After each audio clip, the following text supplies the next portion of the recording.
from international to national.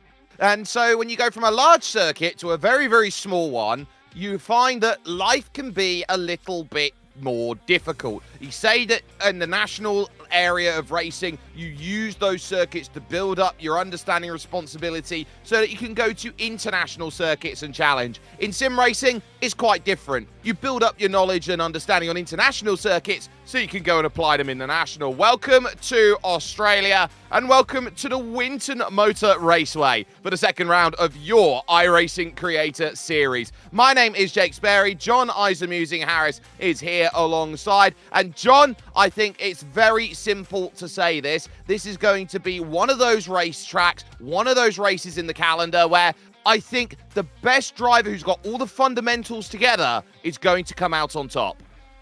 Definitely one of those tracks where you have to be on the racing line, attacking all the time.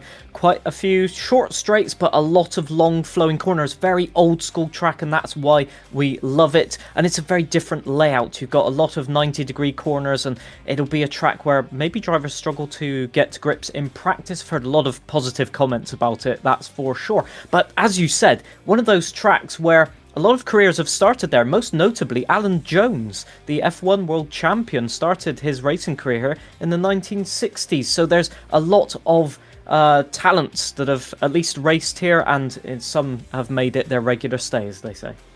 And I also know as well that a very good friend of mine, Brenton O'Brien, had plied his trade a bit here at the Winton Motor Raceway and actually helped run the operation of the circuit. So it does have that sim racing tag. Brenton O'Brien at the time ran the Evolution Racing team through the late 2010s. So you've got that sim racing connection that goes into a place like this. But to talk about what makes this place great, we talk about the season as a whole and what we've had been through and what we've got coming up, because we've got some amazing racing that is coming up on the horizon. In terms of championship rounds, we've got the middle rounds coming up on the 13th and the 20th at USA International and Alton Park. But critically, we got the special event week, which will be coming up in 7 days' time, which will give these drivers a chance on this short 6-round season to take a step back and not think about championship. Yeah, I think most of the drivers are going flat out anyway, but this will give them the extra incentive to really go for it. That's what we love to see. And there's so many drivers that week in, week out are within such a close pace that you throw in a special event and they will just go at it 110%. And as you can see, the track layouts, even just by the names and indeed the layouts, it's such a varied calendar. You have to be on your toes in this one. You absolutely do, and you know that there are some shorter tracks, there's some quicker tracks, there's ovals, there's rovals. You know, it's almost like the Thanksgiving song. I've got creams, cheese, potatoes, tomatoes, yams, hams, you name it, it's here in this series. Yeah, for sure, and that is what we love, because drivers will maybe focus one track. They might just say, well, if I'm still in the championship hunt, hopefully when I get to round 6 I can focus on that one. And we saw last time out in Spa that we had that breakaway group at the front that was really strong in pace. Will it be the same this week? We have no idea of telling until we go into the sessions, but it will be a season of question marks like it was last season, and that is the beauty, because everybody knows that they have to show up here with the pace. They certainly do, and let's take an opportunity then in the next few moments to start talking to some of our creators on how positive they are feeling heading into the racing and what they are looking to try and understand and get by the time that they brought themselves into play. Hopefully in the next couple of moments we will get Sparks down in for conversation. And well, Sparks, I would say as you look to sit and get yourself ready, we are in the spooky season right now. So my question asked to you is how you look to harness the powers of darkness to go and get what you want out of today. Well, you see, last week wasn't ideal, bottling it on the final lap. I did consider retirement, but then I got in contact with my long-lost cousin, Gargamel, and he gave me a new name, a new hope, a new power to try and get my first win today. So you have to call me Zargamel from now on, and that'll be my way to win today. Okay, fair enough, Zargamel. Is there any visibility concerns? Because we saw you pull the hood down a little bit. Is that your thing? If you can't see the danger, there is nobody in front of you, right? Yeah, exactly. So if I take out somebody, I'll just be like, whoops, Can't see you, mate. My bad. A little bit of contact never hurt anybody. So, I'm sure if I do hit somebody wearing this today, they'll understand. So, No what Smurf can you account do? for you today. How's that going to work? To be honest, we've evolved from using Smurfs, to be honest. We don't really need them anymore. We just count the number of blades of grass touched per day, and that should be enough. This type of racetrack is quite a different type of event. So is it more to your pleasing, or are you more traditional, sort of like F1 layout, let's say? Probably more traditional. I've done like one race around this track, and I did it in top split F4. So I did a lot of learning, a lot of driving just to learn the layout. So that was about 2 weeks ago, and we've gone about... Yeah, I'm using my muscle memory for this one. So if it goes wrong, is what it is. It should be quite fun though. Should be fun to cut through traffic, hopefully with the rain. And yeah, we'll just have to see what we're in for.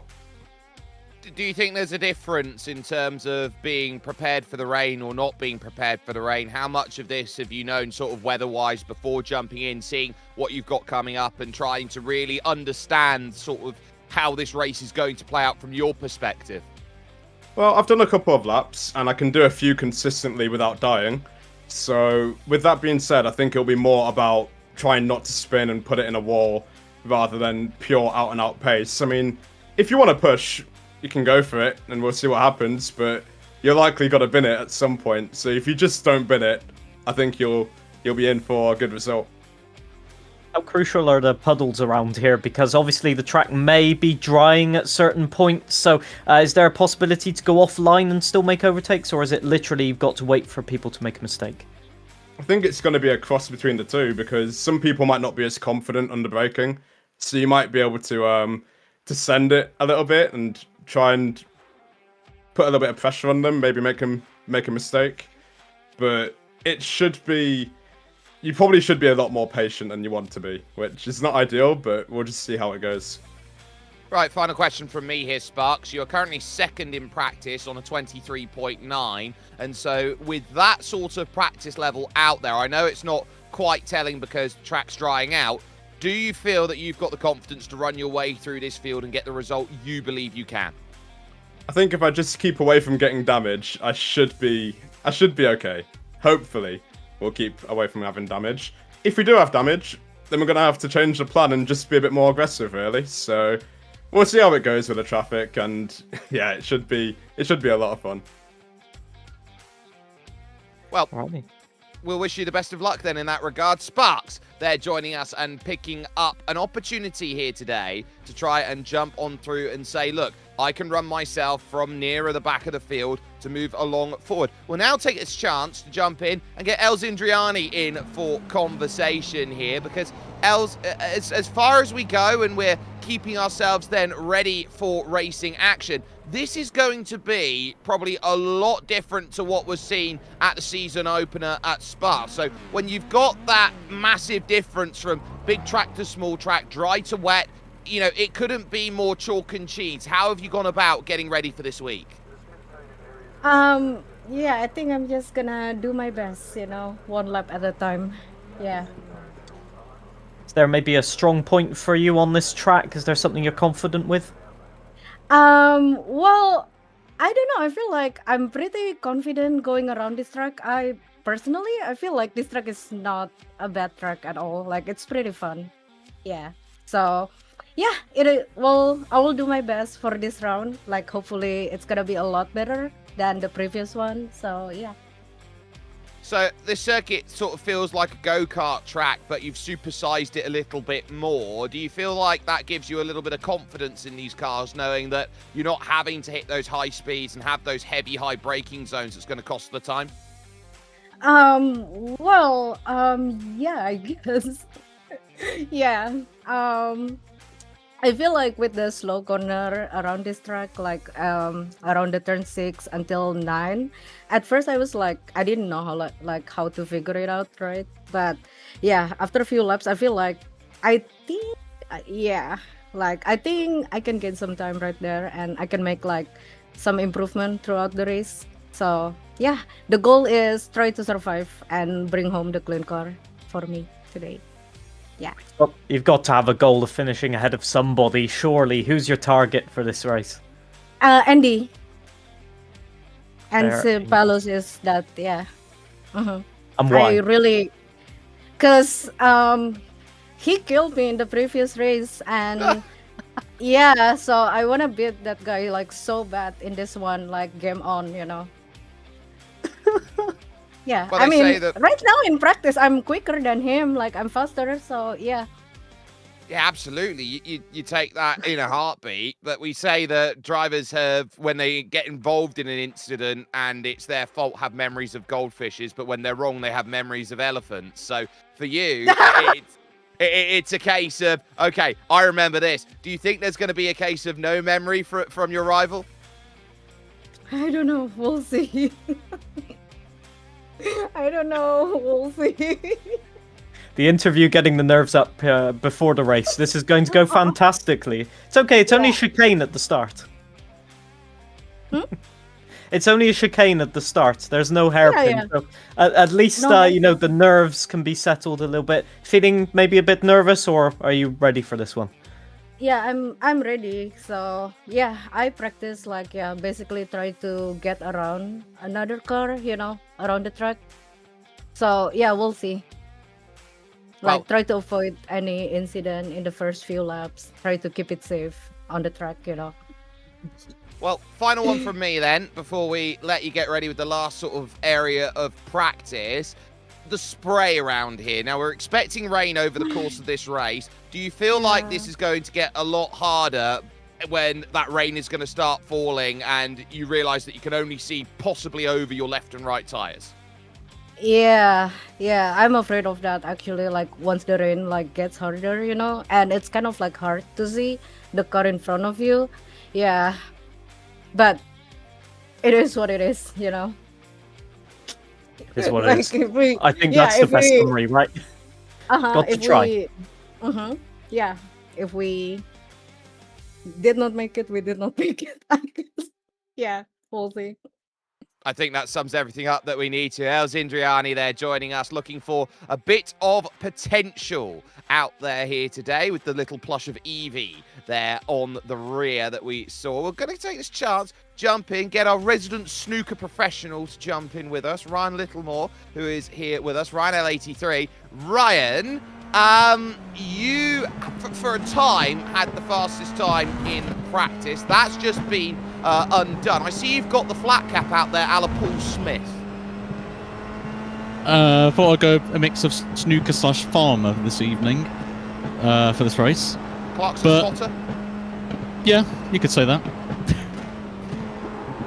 So with that apparel in terms of your clothing, you're going to have to remove your front wing, correct, to just resemble the downforce of the 1960s. Is that your strategy? Just make sure to be out in front and nobody can overtake? Exactly that, John. You've read my mind tonight. In all seriousness, obviously reverse grid, so you're going to have to do a lot of overtaking. So is there a, you know, as we can see via the track right now, not too many long straights. So what's your strategy on that? I think it's going to be the start because it's going to be a lot of rain, apparently, from what we've been told. So, obviously being the quickest of the wet, when it was very wet at the start of the session, I'm going to have to take my chances, try and get ahead of Sparks is probably the main priority for me in terms of the championship, because I know Lamp's not racing tonight. And that's the aim, really. Just need to beat Sparks, slowly move up the field, and I think it's going to be also depending on when it's going to get dry, because if it's like this, it's going to be very, very unpredictable this evening, I think. So my question will be, obviously, I'm looking around this circuit and a lot of the apexes have a fair few puddles around. I'm also looking at this track being, at best, too wide in places. You kindly demonstrate by running off the road there for us. In terms of this track and trying to find the optimum line to overtake, it's looking like it's going to be one of the toughest tracks, even in the dry, to pass. How do you look to try and manage that and master it in the wet? I mean, I said it last week.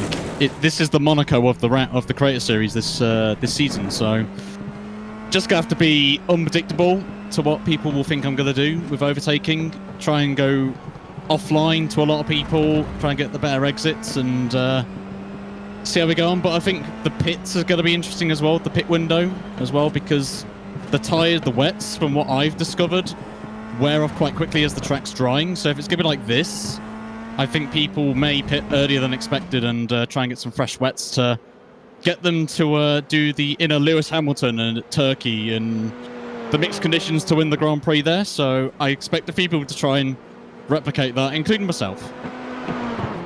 Certainly the Lion does not concern itself with track limits, apparently, on this track. But is there then a possibility to have some brinksmanship with the strategy? You know, like doing the Ferrari classic box and then just carrying on around the track?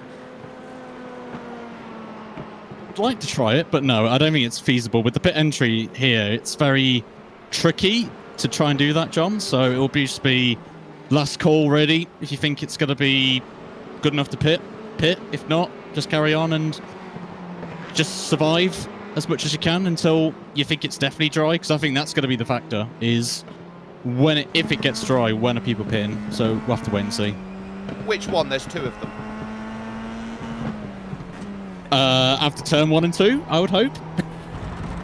Yeah, perfect. That one's covered by an ambulance and an iRacing pace truck, so I think you're all right. Perfect. We could have had the double strategy. You pit in one pit, and then the second pit stop has to be done in the smaller pit stands. That could have been an interesting one. But I guess in terms of the strategy, then, how sensitive are the tires to overheating? Because there's a lot of corners in this one. So is that a problem around here? Yeah, definitely, for sure. I mean, oh Jesus! In the earliest part of the session, it was fine, but as soon as the damp patches start to disappear on the racing line, it does get hot, the tires, the wet. So I have been going offline to try and cool the tires in some sections of the track, particularly this corner that we're doing now. It's probably the most difficult section of the circuit in the wet, because the inside, well, the apex of the curb is completely wet, so it's going to be very spicy if the tires get overheated. So it's all about management of the tyres, I think, for this race, and we'll just see how we get on. Yeah, you struggled there through the Motorsport News S's then with a car that was on the inside there, or on the outside of the circuit, that very nearly was unsighted. Do you think there's going to be a lot more unsighted cars when the spray comes up? Oh, God, yeah. I mean, I've seen a lot of people having some issues with braking as well, because you have to brake a lot earlier in this car in the wet, and I would suggest a few people to change brake bias as well, because you leave it on the standard level as 2 cars come through there. But yeah, it's going to be very interesting, to say the least. But I've told them just to lower the brake bias, be a bit more cautious on the brakes, and just try and get to as many wet patches as you can before it's sort of like this now, where it's bone dry, and get those dries on. Well, it'll certainly be an interesting one. Do you think it'll be difficult to cut through the pack with your rivals starting around you? How aggressive do you think they're going to be?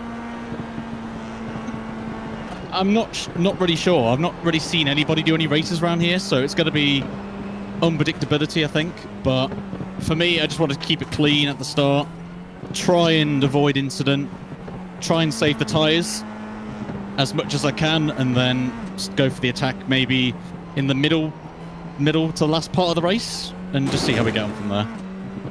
Well, we'll wish you the best of luck with that. Ryan L83 there joining us for a few laps around as we get ourselves now within 2 minutes of grid formation here at the Winton Motor Raceway, which is home, of course, to the V8 Supercars series that runs itself so often around here. So there is going to be some wonderful racing on the horizon. There always is here at Winton, and it's part of that national understanding of Australian race circuits, John, that, you know, with the exception of, I think, Phillip Island is the only circuit which I think is a little bit open and expansive.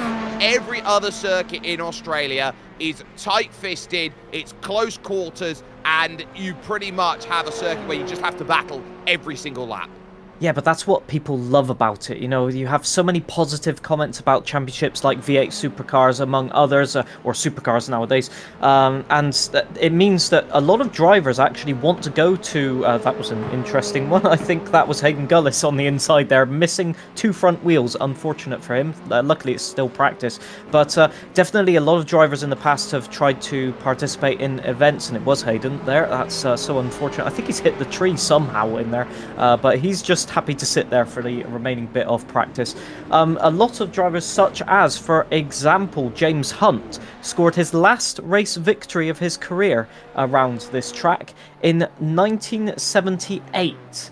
At one of the main events, and I'm just making sure I don't get this wrong, the Rose City 10,000, which was one of the major races that was run around here in F5000 cars, so essentially older spec Formula 1 cars and equivalent cars, which was meant to be like a Can-Am sort of equivalent. So these races and these tracks, as you said, attract a lot of people because they are so unique. They certainly do, and with practice in the books, it will now mean that racing progress can set itself up and get itself ready in just the next couple of moments. So the grid is formed, and it will look as follows. It is the number 11 of Grand Poobah who will have the control of the field, with Ancephalosis alongside for company. On row number 2 will be Els Indriani with Killer Cleo going from position number 4. The Stag, we do not know who the Stag is, but the one thing we do know is that this is going to be a day where the Stag wants to try and prove that pace is optimal, is fifth, with Aerotech deciding to start this one off from position number 6. You've then got Storm Molina in 7th, and Punju, who holds it on for the Pun Crew, is there in 8th place. It's Josh's corner in 9th, as Brendan Hyperstar in the number 10 will start from position number 10 out there on circuit, as 11th will belong to Super Noodle Bagel, and your top 12 will be rounded out by Hayden Gullis. You've then got Matt 212 in the 2-1 car in the 1-3 position, with Greedy Me alongside in 14th overall. And then you've got your championship leaders, which are Sparks and Ryan L83. Drivers who have not made a start this season are a little bit further back down the order. So you've got the likes there of Big T-Mac going from 17th, along with Lith Fox there in 18th. So Lithium Fox will be making her first start, with Monkey Matt in 19th, and the second of the VTubers, Reska Kyoso, will be going there from 20th as a part-timer. And then rounding out the field, you've got Conton Dalomo, who's been told, John, he is not to try. Well, he was definitely confident stepping into this race. You know, he's quite used to the open wheelers, even though he is a sort of rallycross main, as you might say. So it'll be interesting to see his pace. It'll be interesting to see how he cuts through the field, because obviously in rallycross it's a little bit more argy-bargy, so you can't do that here because you will lose that front wing. And on a track with so many corners, it's kind of the worst one to do that. So it'll be very interesting to see. Obviously, you've got Els Indriani wanting and aiming towards Ancephalosis there, who will be second on the grid, as we have just shown. So that fight may start immediately as we get going. Well, Poobah was really great in terms of the racing start at Spa and was able to build a margin. And now I think rain is going to be the next question that will be asked of them. They are just out of a wet period, but it is expected that rain will be on the horizon soon. So we'll see whether this is going to be a track that decides it's going to be fully wet, or whether it's going to be one that decides that over the course of 47 racing laps, that this is going to be a very hard-fought battle to be had. There are your wind conditions as well, a little bit blustery out there, and it is pancake flat around this place at Winton. You are very reliant on mechanical grip. Pace car dives in, and Cephalosis is eager to get the launch, and they will look at trying to get their start ready and sorted, because 47 laps of Winton. Oh, they've already gone around. Green flag is in the air. A massive accident then to start this race, as a couple of cars lighted up too early. Aerotech is one of them. Killer Cleo is the other, and there's carnage already in towards the motorsport news. This is Hayden Gullis, I think, just about tiptoes around, and the other car off the road then was, I believe, going through there, Storm Molina. Stormalina, Greedy Me got a great start. Ancephalosis up to the lead with Grand Poobah still maintaining second place there. Elzindriani didn't really get a great start, but obviously that spin in the mid-pack just impacted everybody behind, so the front runners have been given a little bit of reprieve. You can see the spray there, so it's very, very tricky. Around the outside goes Punju. They're up into third place. A huge move in turn 5, and that's where you can get it done. You can get it done early on when you have the confidence, especially in these conditions. You will need that early traction to just go for it and see what you can do. The Stag moving up the pack as well, being challenged by Brendan Hyperstar, and it's getting a little bit argy-bargy already. Yeah, no drive there in the puddle for Elzindriani. So Brendan Hyperstars now sees Josh's corner, lunging for the inside as they work themselves to the 10th corner on the track, which is the Northern BM corner, along the Falcon Straight now and over towards the Advanced Petroleum corner, as at the moment there's going to be a challenge at the very front of this field. Oh, straight on goes Elzindriani, outlocks herself as she goes through, but at the front, Grand Poobah regains control. Punju now up to second, and the Stag is now in third. Yeah, Ancephalosis has dropped down the order here, making a mistake just off camera. I'm not exactly sure what happened. As to the inside goes Punju, just forcing Grand Poobah to just relinquish the corner. And then in the puddles, he was able to keep the drive. So lovely stuff. Just confidence being shown there. The versatility of Punju is just showing right now in that he can make it work in any condition, and indeed just try. You can see the grip, you can see the changing conditions, and as you said, mechanical grip, which means that they will be sliding a lot. They can't get the speed up to use that downforce, and that may unsettle a few drivers that are used to quicker corners. Off goes Punju. Yeah, on the curb like that. again. Rollover corner, turn 6. It's known as rollover corner because effectively the long left into the right, it allows this trucking scenario. And who is a good kitty cat at the moment? Brendan Hyperstar is up to 4th. Yeah, I'm not exactly sure what happened there for Punju. All round the outside, my days, he can't get this stick. Almost around the outside of Grand Poobah, but they're colliding, and off goes Brendan Hyperstar. He keeps traction. There's damage, though, to that front wing. That may prove crucial. Ancephalosis retakes P3, but it's all kicking off there. I think Punju just went too wide and then got himself beached on the curb, and then there's not much you can do. But look at Grand Poobah. He's just creating a scenario where he's just not holding up people, but being difficult to overtake. Ancephalosis around the outside. Great move. Brendan Hyperstar will follow through, but he doesn't have the downforce on the front. He's going to have to back it off, and that means the Stag holds a lead of nearly 2 seconds. And off in the background, I think that is Contam Del Olmo and Lithium Fox, is that? Reska Kyoso's in there. Matt 212 was around for the ride as well. So there were a couple of incidents that came through, and ultimately there is not much that could be done. Dal Olmo caught up with Reska Kyoso. Matt 212 in his own spin was lost there as well. We'll take another look. It was on the brakes. Look at how they all formed. So there's the spin, and Gullis just about avoided it, but Reska Kyoso ends up tagging. I think, was that a collision with Sparks as well? Because Sparks looked to be steaming into that corner. Oh no, round we go. That is Ryan going all topsy-turvy and managing to recover it. I must say, what an artful way of driving, however, not the fastest. So that just proves how the track conditions are just varying, and it's so difficult. Maybe even tires overheating. That sliding won't help that. But I think Contam got away with that. We saw him in the background of that incident. The liveries very close between Monkey Matt and Contam Del Olmo, so initially made that mistake there. But yeah, the Stag, you can see the gap now. It's a visual gap, and still the battling between Ancephalosis and Brendan Hyperstar. It's only going to help the Stag just keep that lead and breeze off into the distance.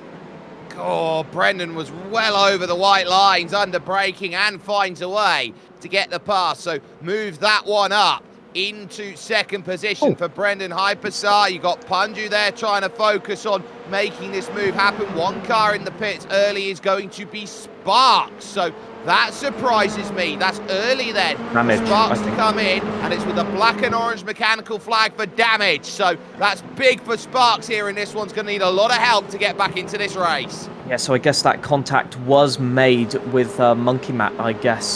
So probably just steaming in a little bit too hard into the corner. Punju challenging Ancephalosis here. He'll have the inside, but will he be able to do anything? Punju. And Punju has tagged Ancephalosis, spinning him round. And that means that all also Ryan is caught up with that, but Greedy Me, I think, might have got some wing damage on the front as well. So unfortunate for all of these drivers. So easy to get caught up in the cross pattern of racing lines. You try and do the switchback, the other driver sees it, and then you get caught up. You don't want to be caught wrong place, wrong time. We'll take a look back at the start of this race. Now, it's a spin for Killer Cleo, which means that with Aerotech off the road, Aerotech actually picked up an, I would say, a jump penalty going through. That created all that going through, but it was all down to Killer Cleo off that start, which created that scenario. So the penalty got cleared, and ultimately no traumas there. Punju running wide for the second consecutive corner, loses out the place, and Cephalosis now moves into third, and the Stag has been caught for the race lead. Yeah, Brendan Hyperstar has got an absolute storm right now. The only person in 127s, and it's a 27.2 just appearing on the board there for all of you at home. And that is a lap time that I want to say, I'm looking at the leaderboard and I can't see anybody within a second of that lap time. I take that back. Hayden Gullis and Big T-Mac in the midfield are doing it, but the only person I can see even closer at time just ahead is Contandalomo with the 126.9. So they are all caught in the midfield, and that means Brendan Hyperstar has a huge opportunity here to get a lead. And there we see him off the track a little bit in the gravel. Oh, and round goes Ancephalosis straight around. He's going to go and hit the marshal's post and knock his rear wing. Now he's got to be careful on this rejoin, tries to rejoin the circuit, but this is going to be a nightmare scenario. Yeah, that's so unfortunate. I think there was a little bit of contact there again, and it's so easy when you're just battling on a narrow track. It happens without you really wanting it, and as soon as you start making a mistake, you just think a little bit too much, and then it gets into your head, and you keep making more and more mistakes, little errors. So it's really a case of you've got to keep your head screwed on for this one. But Ryan will be happy to get up into P3 and try and get a move on. So let's see what happened then. So Punju challenging, tries to get the switch back, and I think it's just a tag with the front wing again, just getting under the rear tire. Then Ancephalosis loses traction, goes all the way around. Lovely to stop and allow cars to go through, even backing out, and then he can't get traction. That's terrible, because then through goes, I think, is that Matt 212 going through, and it's just catching them off guard. They have to relinquish the throttle, and there's not much they can do about it. So good rejoin though from Ancephalosis. He kept it quite patient. Yeah, some wonderful racing there at the front as we focus then on that. Conton Dalomo makes the pass on Hayden Gullis. Then that one going through at turn number 3 on track. The Honda corner, missing the original paddock, out of the footway straight and in through turn 5. You've now got the rollover corner and roll over Hayden. Big snap of oversteer, able to catch that. Lithium Fox was trying to have a sniff down the inside at the Penrite corner, turn 7. Then you've got this massive tree ready for turn number 8, which leads to Katomi corner, turn number 9. Turn 8, by the way, only unnamed corner on the track. Yeah, it is one of those paradoxes that you have such detailed names, and then one of them is just a continuation of the other turns. So we won't, we won't name that one. It's economy of ink, I guess, of over anything else. As Big T-Mac is trying to get the overtake done on Grand Poubert, looking up the inside. Still, Grand Poubert brakes too late. I thought he did. I was just waiting for that, and it didn't turn. The car just couldn't get rotated in these wet conditions, and through goes Contan Del Olmo as well. Contan has the speed at the moment, and if he gets a move on here, he could work up to the front of the pack. Let's see, is that fastest lap for Ryan this time? So as you can see, the lap times are dropping about a second now in terms of lap time drop. So that must mean the track is drying out really quickly, despite it being quite flat here. Well, it is Australia, of course, and so the temperature rises quickly as we focus there. Take a little look there at Grand Poubert trying to chase down in this group. You've got as well Gullis, who's now lost the place to Lithium Fox. So a move there coming out of the S's there for Lithium, and getting the run that was needed into the Honda corner and getting a very good drive on it. So that certainly worked out well as Dal Olmo looks to think about 7th place right now. He's got Big T-Mac just in front, and Big T-Mac, I think here, John, has a carbon fibre car, which means technically he's got the lightest car on the grid. Those couple of grams really matter when it comes to tyre wear and tyre overheating for sure.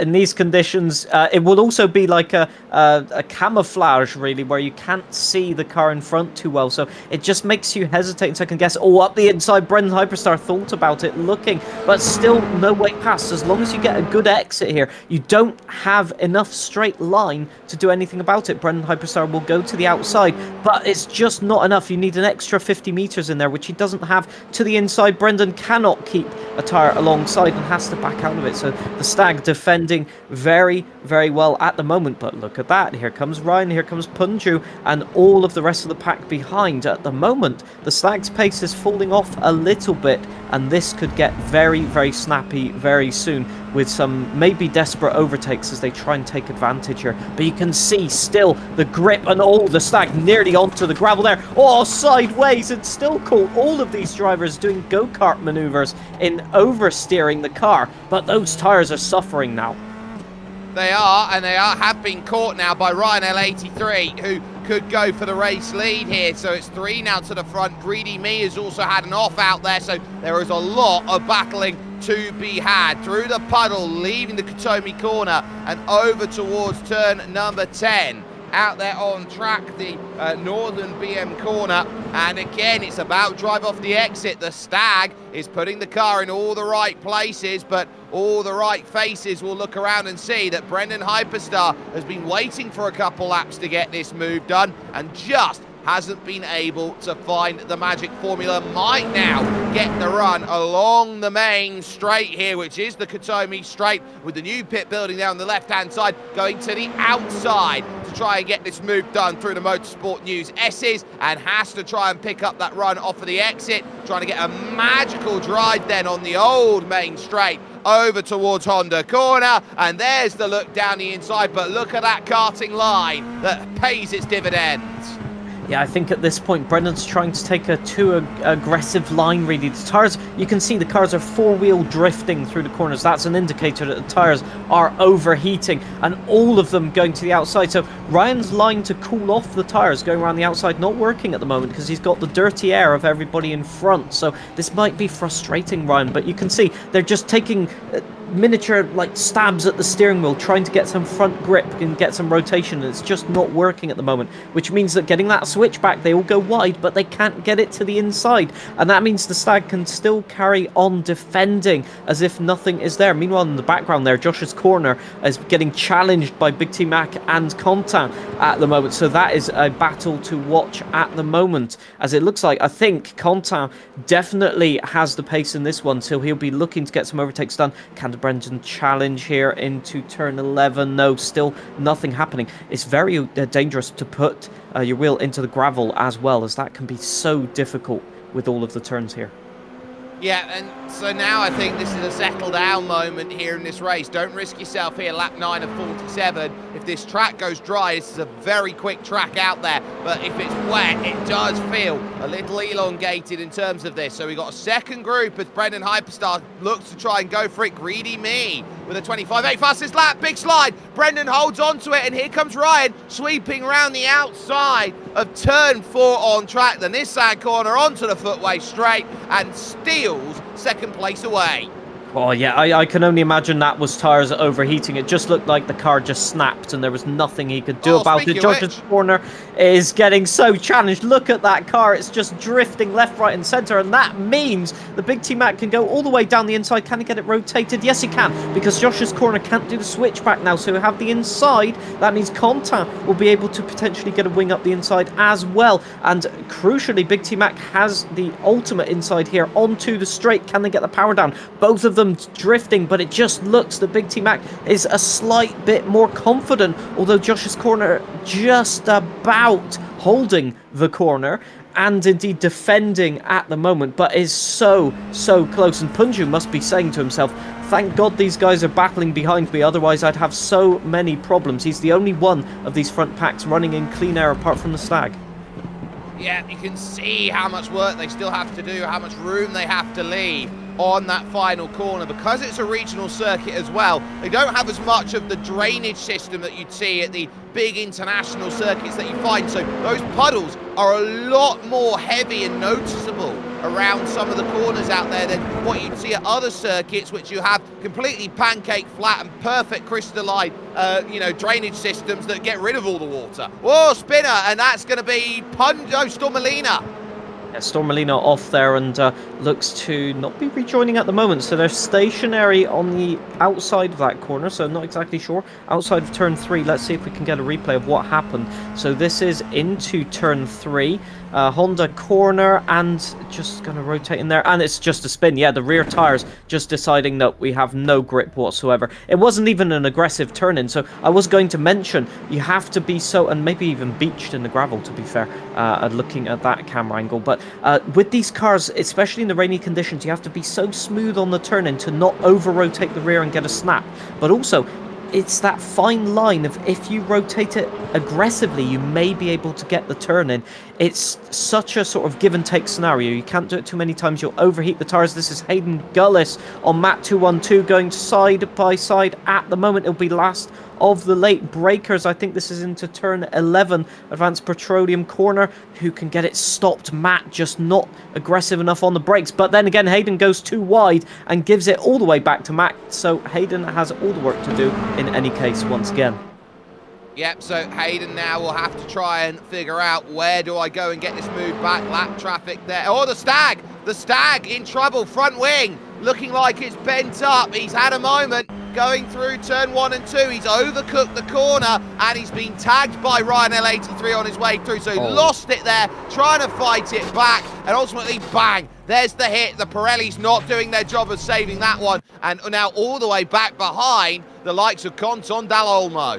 Yeah, that's a classic rally scenario there, because you just turn in and the car snaps once and then you've got to turn the other way, so you're doing a Scandinavian flick without even wanting to do it, and that just transfers all of the weight onto the tyres, which are already overheated. There's no way you can save that, really. Would have probably been better going over the grass, to be fair, to try and attempt to save that one. But yeah, he's still in the fight though, but with that damage, so they'll be hoping for some sort of unsafety car or some incident to happen so they can get back into the mix. But for the moment, it's just crucial for them to maintain that front pack running and just see if they can get a move on. But yeah, Ryan now takes the lead of this race because of that. Not seeing any damage on that car, so he's got away lightly from that. And Brendan Hyperstar having the damage as well. And now, because of that incident, Punju is now the cork in the bottle, and he's going to be challenged quite hard. Bear in mind, he still has the damage on his front wing as well. Yeah, oh, Dall'Olmo's going to go straight on, and we'll cut the Motorsport News chicane. And there as it goes, Dall'Olmo will take the slowdown, get back up to speed. Big T-Mac on home soil here. The Aussie will be trying to work in through with Greedy Me, who is trying to hunt down behind as well, who I think still has the fastest lap of the race. So there is a lot to try and uncover and find a way through. Take a look on board then with the Stag, who's working through. Now, some prophesize that the Stag is out there and has never actually been to a stag do. So we'll be looking around and saying, well, he's missing out on all the fun at the moment because everyone in front is leaving him in the dust. Yeah, the Stag has definitely gone to greener pastures in turn 1 and turn 2, that's for sure. But yeah, you can see it here throughout all of these corners of the midsection, turn 6, 7, 8 and 9, which we've just gone through. The car is just understeering. There's not much you can do in that scenario. Look at that front wing. It's looking more like, well, I don't even know what to describe it, just like a concertina pattern that you use for a cake, for example, on a cake molds more than a front wing. So that is not going to be helpful whatsoever. Punju, you can see the car a little bit more tentative into there, so he's probably conserving his tyres, which will not help everybody behind him. As I just want to say, Contan did a perfect demonstration of straight lining turn 1 there when he knew that the car wasn't going to turn in. That's probably just experience helping him. And you can see he's the cleanest of the cars in that pack, so his tires won't be overheating as much. As you can see visually now, the puddles are much less at all. A snap of oversteer for Punju. He saved it, and every single time that we are on board with Punju, he just looks nonplussed, not fussed at all that he's nearly had the spin. I've never seen Punju grow so much facial hair in 1 week. It is absolutely a marvel what he's been able to do. He looks like a Viking god at the moment as he... Whoa, big crash, 3 goes round. Big T-Mac there, Josh's corner and Conton Dal Olmo all got caught up with it. That's probably going to have left some debris out there, so maybe they might start thinking about throwing an unsafety car for it, and they have. Yeah, looking at what's happened there, Contan just gave the place back, so let's see. So Josh's corner behind goes a little bit wide. Contan has got the overspeed, and again, it's a bit like Punju and Encephalosis. The overspeed, Contan tags, and then Josh's corner gets spun around, and everybody's just collected in that incident as it goes on. So that's super unfortunate for everybody who's been caught out in that one. But Big T-Mac, I think, just got away. Was it Big T-Mac? Yes, it was. Well, getting a bit lucky in that it wasn't worse in terms of the damage, as he had nothing to do with that, really. But that unsafety car throws a spanner in the works, because it's not raining right now, so if you pit for a set of tyres, what do? Are you going to overheat them too early? Are you coming in for fuel? At this point, it looks like a lot of people are pitting probably to repair the damage. It does look like the plethora of cars in the pit lane at the moment are all of those that we saw caught up in incidents. Josh's corner has decided to stay out, and a good call by Josh, because it's given him the race lead where everyone else has come in and made service. Now, they are in a very tough position out there with the car as they try and work on this. They know that they are going to be looking at their fuel numbers, and they won't be able to make the race on what they deal with alone. But Josh's corner, whoa, and the unsafety car has decided it doesn't want to go, so the unsafety car is stuck. Yeah, that's not ideal. I'm sure that's an even unsafetier car right there, just stationary on circuit. We've seen this happen quite a few times in real circumstances where the car has had a malfunction or has picked up the wrong car, and I think that might have been a case of just some sort of hardware issue there, as the other unsafety car is now leaving the pit lane. Thankfully, we do have 2, and now he's got to collect the right car. That's got to be so difficult looking in the mirrors. But yeah, it's one of those things that obviously I think the drivers probably prefer it that way, because they can keep running at some semi-normal pace and keep the temperatures high. But definitely, that's a bold call to stay out at this point. I wonder if the first unsafety car forgot to map a starter or an ignition or something, because they slowed it down to stop and then couldn't get the car started again. And so Lithium Fox, that is the best, I would say, advice of understanding what a driver does. I just drive the thing. I drive the thing not necessarily in the right direction, but yes, indeed. Although, I will say as a driver, that puts all of the onus on you to not make a mistake, so I would have had something a bit more ambiguous in there to cover myself off from that eventuality. But yeah, for sure, it's great to see them in the Creator Series. So many talented drivers, as I keep saying, week in, week out, season in, season out, that these people just show up all the time, and we can see via the pace that they are just tenths of a second within each other's times, and that means that when you do make a mistake, or if you get thrown on an oddball strategy, as the unsafety car is now rolling, that's good signs to be seen here on board with Storm Molina. It's so nice to see a pack so close and with great racing for the moment. Obviously incidents, but that is what racing happens naturally in any type of event. I'd just like to point out that Storm Molina might just be the most visible driver out there with that high-vis outfit that she's wearing tonight. Yeah, the livery indeed is very high-vis as well, so we're going for a theme here. It's almost as if everybody has their own disguise on this week's Creator Series. What events could be coming up tomorrow? No idea. Christmas. Yeah, indeed. Yeah, we'll go with that. There is Aerotech, who is out there at the moment and is repping the bold cap out there for today and is looking absolutely fantastic. I'm being told he is dressed up as Gareth Allen, our producer. He's throwing his own jokes out there. I mean, Gareth had no need to be that mean to himself, but sure, we'll roll with it. Yeah, I was about to say aerodynamic, but then again, I don't want to be kicked out of this commentary call right now. So, yeah, as our producer is losing it in the background now, so we've got him this week. But yeah, I mean, it might actually be a little bit uncomfortable to wear a bald cap for the entirety of the event. But for Aerotech, it hasn't been working out at the moment with that incident. I think wasn't he caught up in the lap 1 incident? In any case, it really hasn't worked out. P13 for the moment, but we know he's got the pace, and we know he can follow other drivers through. As Contam is down to P14 as well. So there's a lot of drivers now in the midfield that were at the front of the pack.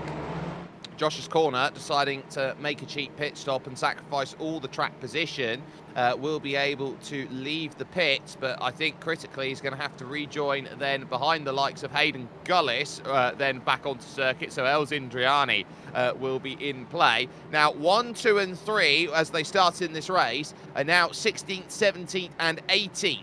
At the moment as they go. There are only 2 drivers who started in the top 10 who are still there. Punju is one of them who started 8th on the grid and is up to 3rd. And then the Stag who started 5th and is now 7th. Yeah, I mean, that chaotic race start has meant that quite a few of the drivers that were just trying to maintain the position were involved in incidents. So, yeah, as you say, that's quite unfortunate. But the unsafety car does throw a spanner in the works. And it does mean that if you drive a consistent race, for example, the likes of Punju, although he's been involved in a few incidents, so I guess it's 50-50 on that one, it just means that you can keep yourself in the mix, and if other collisions happen, you could be in for a really good result. Also, Els Indriani and Ancephalosis will be running line astern as well, P16, P17, so that battle will kick off once again with the restart. Oh, it will. So we'll keep an eye out on what Ancephalosis and Els Indriani are going to be able to do. Els with the 1 position advantage, and we'll be trying to defend that as much as possible. Now, because they have been behind the unsafety car, tyre temp, we need to talk about that. They'll have cold tyres on this restart, and there's been no weaving to keep the temperature in on what is a wet surface. Yeah, that's why I'd say anybody trying to rejoin the back of the pack, like, for example, Grand Poubert P18, might have a little bit of an advantage initially in keeping the tyre temperatures up, and so being able to just go for it. However, on such a dry track at the moment with no rain in sight for at least a little while, it could mean that the tyres start overheating sooner, so that initial advantage might translate into a big disadvantage as soon as you get going. As you can see, Killer Cleo just a little bit of a wiggle already in the braking zone, so those tyres, she's probably just cruising up to the back and using all of the puddles to cool off the tyres, but the fact that she's having to do that while under unsafety car conditions is not ideal, let's say. So Can I just point out something that is very interesting? There is only 1 driver out there on slicks, and that's Grand Poubert. That's a bold one. That's a very bold one, although I'm not seeing much spray, so it could be a very interesting strategy. I'm not sure. What's your opinion on that one? It's bold, according to me. Well, I would say if the track is declared as very lightly wet, it's the right decision. The track is very lightly wet, so I think Grand Poubert made the right decision. Okay, well, it's going to be a game of either dodgems or avoiding puddles. I don't know which one's the most deadly in that, but if they have the overspeed, it does mean also they'll be going for moves left, right, and centre. So Grand Poubert does indeed look fired up at the moment, looking ready to get going once again. No news as of yet as when the unsafety car is coming in. Maybe this lap, maybe next lap, but it does look like everybody is behind the unsafety car once again, which means we should be going racing at some point soon. So, drivers to keep in mind who have been a little bit absent in this one, who have jumped up. Lithium Fox is up into P5. Reska Kyoso, who we were on board with a little bit earlier on there, is in 8th. And Monkey Matt, the New Zealander, the Kiwi, is there in P9. The unsafety car is in this lap, and the pace will be under the control of Ryan L83, who will be looking to try and make as much progress as possible here off of this restart. We will be back to racing action on lap 19 of 47 out there, and I am just looking at the weather formation here. It is indicated that there will be a 100% chance of rain that will be coming along, but I see no formation in which that it's going to allow that rain to hit. So I think we're still safe by about 30 minutes out here from any prospective rain that might decide to come along. So it's all about how this restart goes. The track is drying, and it's drying fairly quickly out there here at Winton Motor Raceway, and Ryan L83 gets the jump and immediately goes searching for water.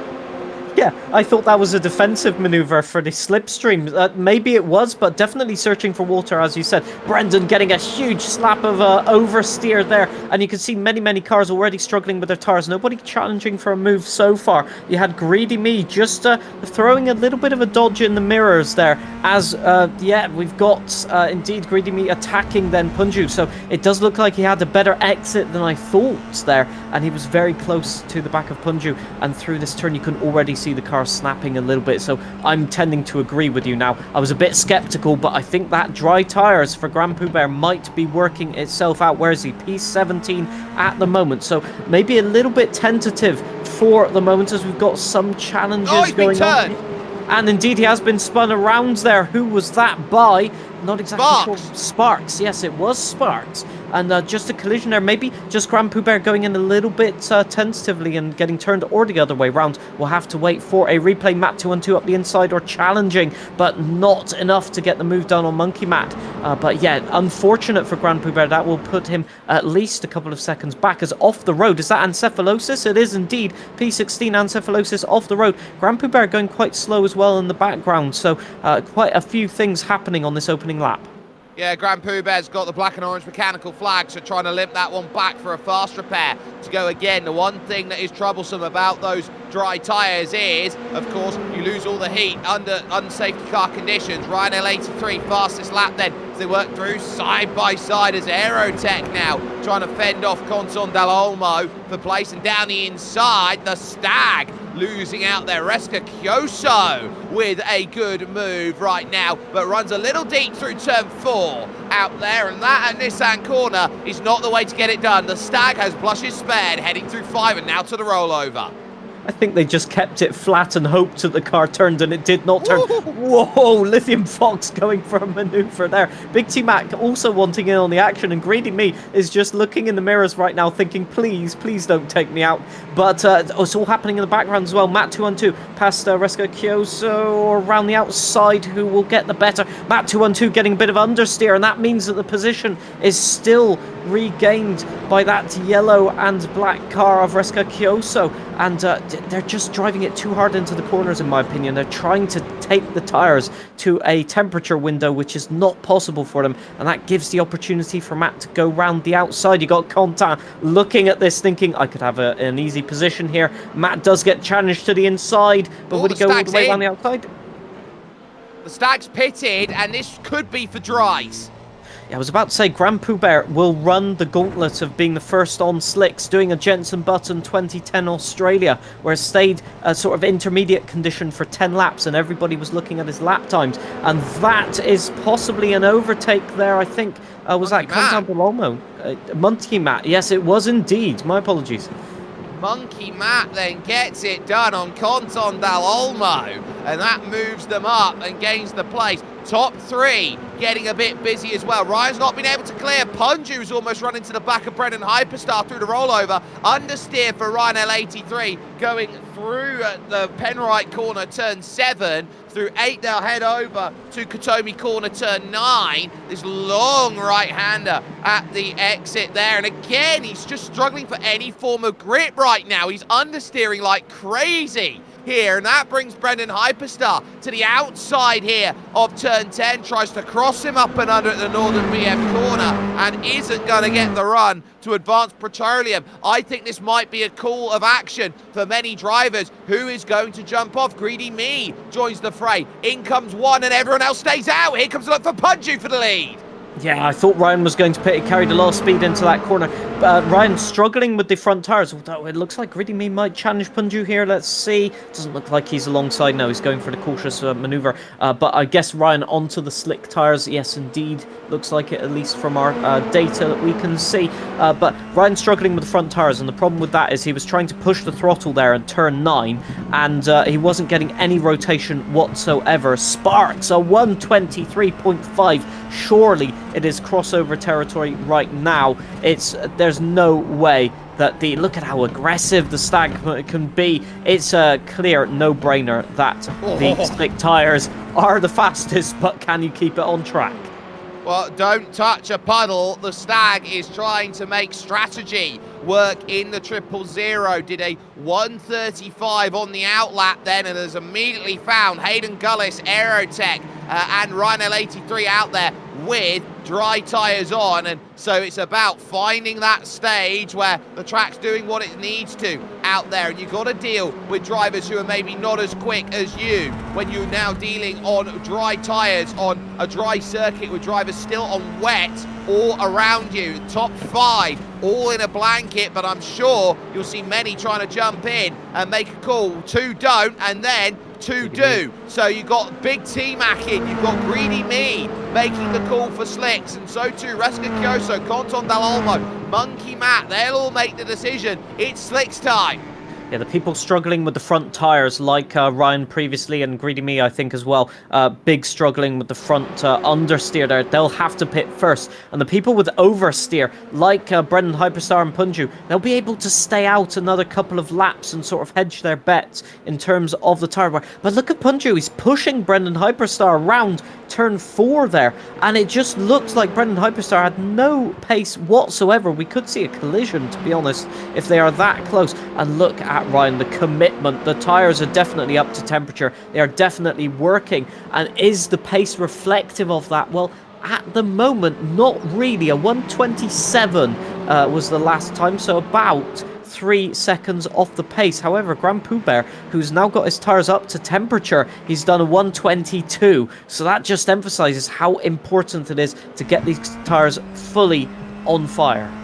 So it looks like at the moment that it's all about staying out, holding your course, and Sparks, who has been out there, who has got a few laps on those slick tyres, is now best placed of everybody, and from being absolutely nowhere with a spin and almost a lap down, Sparks is effectively your race leader at this moment in time because he's on slicks. Lithium Fox bites the bullet and now will decide to pit.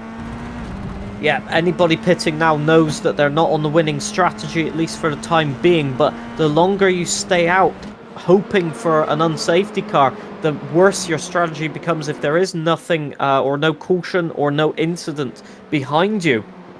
And you can see visibly now that the cars are just sliding, and even some smoke from the tires briefly, barely any water trails at all, as some more people in the pits there. That, I think, was Storm Molina, was it in the pits? No, it was not. Another car. I got my cars mixed up there once again, trying to look at the tracking menu at the same time. A little bit of a delay on my end, but Hayden Gullis getting a huge snap of oversteer in there as well. There's a huge train of cars behind the Lithium Fox right now. Reska Kyoso trying to... Whoa, that was Hayden Gullis outside. What happened there? I just think overcooked it into the corner there. Turn 3 is very difficult. Turned the car in, just couldn't scrub the speed, and then drops the time. So Hayden Gullis now behind Conton Dal Olmo for comparison replay. Look at that. You just jump off the road, and that's not any form of safe barrier there on the outside. That is land. So you got effectively dirt and a barrier. It is as Aussie as it gets. Yeah, that's what we call the Rallycross Joker lap line right there. Not very effective, really, especially on the slick tyres. Now here, we will see an overtake. Sparks going for the top 3. Matt 212 can't really defend. You saw the rain tyres still on the car there, and you can see the difference in speed. Look at that. Already 2 car lengths, 3 car lengths, 4 car lengths. It is just increasing, and effectively Sparks now has a full pit stop on everybody, and this is the battle now developing for P9 Lithium Fox defending from Super Noodle Bagel, but they will have the inside line, and everybody lining up behind them. Aerotech getting in on the mix as well. Super Noodle Bagel has not had the straight line speed. They'll have to give it up. Aerotech as well gets through. Super Noodle Bagel losing 3 positions there in one corner. Operation VTuber, a success then for Reska Kyoso and Lithium Fox, who are together. Aerotech through on Super Noodle Bagel, has a big moment, but now it gets busy at the front because Punju takes the lead, but now it's Sparks who wants a way through and has confidence on those tyres, just able to break deeper on the outside. Punju needs water and ultimately is going to find no sustenance available. Sparks, your leader. Yeah, that was just a demonstration of the difference in tyre grip. Punju, will we see him dive into the pits? Probably at this point. It does look like it. Yeah, Punju in the pit lane. But yeah, Sparks being able to drive round the outside of turn 10. That is just a demonstration of the difference in grip. And you can see him in the pit lane right there is Punju. But now, everybody else has to try and carry on. Matt 212, Brendan Hyperstar, and, well, according to the timing, Punju has not changed tyres yet, but he's in the pit lane. So, Brendan Hyperstar and Matt 212 are the only people of the front runners, at least, out on the wet tyres still. So they are still trying to hope to get it to an unsafety car. Greedy Me, fastest lap, 120.3. Storm Molina into the pits as well, looking for service, and critically for Punju, comes out just in front of Conton Dal Olmo, Hayden Gullis, and Monkey Matt. So those drivers at the moment. Now, it is going to be tough in these conditions to go and get a pass sorted, because you've got to consider that the dry line is just that, the dry line. Everything else on the circuit is still going to be a little bit wet, so it is at your own peril to go and make the passes. Yeah, and the main problem is that the puddles are in the slower corners, like this one, for example. Oh, you can see Contan just putting on the steering lock and nothing much happening. So, yeah, definitely around the turn 5, 6, 7, all the way to turn 9, is got these huge puddles on the inside. So it's a question whether it's even worth taking the racing line and dipping a wheel onto the cooler line of the track, because when you approach, for example, turn 10 now, you need to keep the tyre really lit up in terms of temperature. Unsafe pit entry, Brendan Hyperstar, that's a penalty. So easy done, isn't it? It's quite a fast approach to the pit lane, so yeah, probably just locking up with overcooked tyres, and that is so unfortunate. No, I think he just went wide there, John, and missed the pit entry line, so this is why it's unsafe. So Brendan, wet tyres, locks up an inside front, has to go for it, and then because he's not gone over the white the lines, the chevrons that have gone through, he takes the penalty for it. So unfortunate, because just locking up, I mean, he'd lost the car even before turning in, really, and that will be one that is just cursing staying out too much. Ryan's still out. No, sorry, Matt 212 is still out in P2 on the wets. We're hearing that Brendan Hyperstar's penalty has been cleared. No time gained. Obviously, we could see that from the replay. Well, that's a shame, and we can note that Super Noodle Bagel has hit the instant point limit, so he's going to have to serve that penalty. So that is going to be as tough goes for it. So now has to serve that and go. Matt 212, effectively the lone renegade staying on wet out there at the moment in that second position and trying everything possible to make that work. And it can work, because the more that you're out there on a tyre, as Aerotech now side by side with Reska Kyoso for position. Reska's out on Lithium Fox spins. What has gone on there in the space of 2 corners? You had Reska Kyoso just absolutely 45 degrees sideways in turn 10, and then Lithium Fox just spinning in turn 11. I think just the balance of the car may be changing so much from wet to dry. This catching some drivers out in terms of the snappiness. Paradoxically, in the rain, you have a little bit more forgiveness in terms of sideways action, and when it gets to dry, you can see Reska Kyoso just snapping there, even mid-corner through turn 3. So let's see what happened. Just trying to trail brake, and then a little bit too much aggression on the steering, and around they go into the pits there as well, rejoining, and that's going to be a very tricky rejoin as well, as you can't see much. They have rejoined, but it's down in P12, and that is a terrible news for Lithium Fox. Yeah, it's tough. Another look at it. The back just switches around, wants to see what the front looks like, and says, I don't quite like that. So very tough out there at the nation's action track, Winton Motor Speedway. At least at the moment, there is troubles on the horizon for those who are out there, because I look around and see that Ryan L83 is now up to second. So Matt 212 has now found an opportunity to jump through. Having a couple issues here, ladies and gentlemen, so we're going to go radio for a moment's time. John, we are sat knowing how tough all of this battle is right now, but what a gap that Sparks has been able to pull out at this stage. 14 seconds.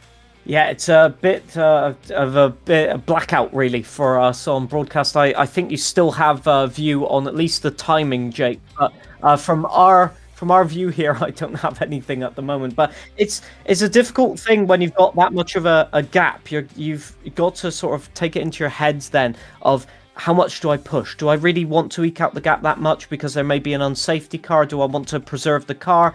Back markers as well. Do I necessarily want to catch them at that point? So there's a lot going there, but at the moment the gaps are purely down to strategy most at this point. Some drivers have made it work, other drivers haven't.